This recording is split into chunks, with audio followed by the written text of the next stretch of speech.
মধ্যম গ্রামের পর সাত সকালে ফের গোবরডাঙ্গার স্টেশন লাগোয়া রেল বাজারে আগুন। জানা যাচ্ছে সোমবার সকালে আগুন লাগে গোবরডাঙ্গা স্টেশন সংলগ্ন বাজারে।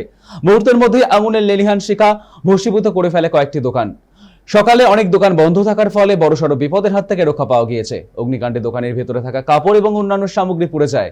বর্তমানে ঘটনাস্থলে রয়েছে দমকলের একটি ইঞ্জিন। প্রাথমিকভাবে জানা গিয়েছে ঘটনায় কোনো হতাহতের খবর নেই। কিভাবে আগুন লাগলো তার কারণ এখনো স্পষ্ট নয়। গোটা ঘটনা তদন্ত শুরু করেছে দমকল এবং গোবরডাঙ্গা থানার পুলিশ। আমাদের সঙ্গে এই মুহূর্তে টেলিফোন লাইনে রয়েছে দেবকুমার দেব। দেবকুমার, ঠিক কি কারণে আগুন লাগলো, ঠিক কি ঘটেছে?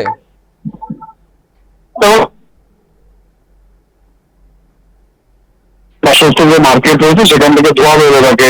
নিজেই কিন্তু আগুনের গ্রাসে পর 10 থেকে 12টি দোকান কিন্তু পুড়ে ছাই হয়ে যায়। খবর পেয়ে ঘটনাস্থলে গোবরডাঙ্গার একটি দমকলের ইঞ্জিন দিয়ে প্রথমে আগুন নিয়ন্ত্রণে আনার চেষ্টা করে। পরবর্তীতে হাবড়া এবং অশোকনগর থেকে মোট 4টি ইঞ্জিন যায় এবং ইঞ্জিন দিয়ে প্রায় 2 ঘন্টার চেষ্টায় আগুন নিয়ন্ত্রণে আসে। দেখো, সাত সকালে এই ঘটনা হওয়ায় কিন্তু বড়সড় বিপদের হাত থেকে রক্ষা পাওয়া গেলেও এবং ক্ষয়ক্ষতির পরিমাণ কিন্তু বিশাল। সব দোকান মিলিয়ে কিন্তু কয়েক লক্ষ টাকার ক্ষয়ক্ষতি হয়েছে। ঘটনার খবর পেয়ে ঘটনাস্থলে আছে গোবরডাঙ্গা পৌরসভার চেয়ারম্যান শঙ্কর দত্ত। তিনিও কিন্তু তাদের পাশে থাকার আশ্বাস দিয়েছেন। সৈকত, ধন্যবাদ দেবকুমার।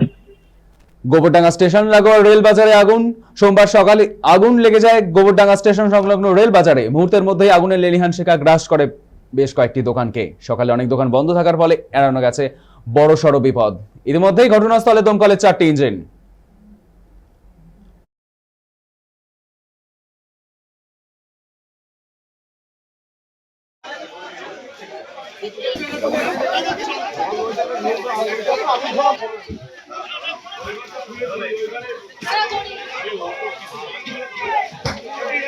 দেখুন, আগুনটা লাগে খুব সম্ভবত 6টা থেকে 6:30টার মধ্যে।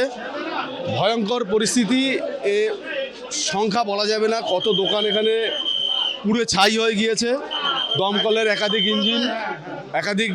একাধিক ইঞ্জিন বিভিন্ন জায়গা থেকে এসছে, গোবরডাঙ্গা দমকল এবং হাবড়া দমকল সহ।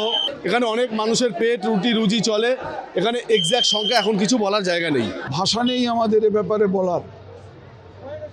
4-5টা দোকান পুরোপুরি ভস্মীভূত এবং আরও প্রায় 12-14টা দোকান প্রায় শেষ। এই রকম পরিস্থিতিতে আমরা সবাই দিশেহারা, সব মানুষ আর্তচিৎকার করছে। বুঝে উঠতে পারছি না কেন এই ভয়াবহতা, এই ক্ষতি মানুষ।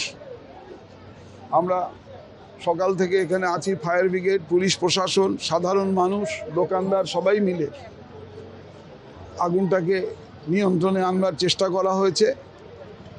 আগুন এখন অনেকটা নিয়ন্ত্রণে এসছে। আমরা শুধু দোকানদারদেরকে বলবো, যাদের ব্যাপক ক্ষতি হয়েছে তারা মনকে শক্ত করুন।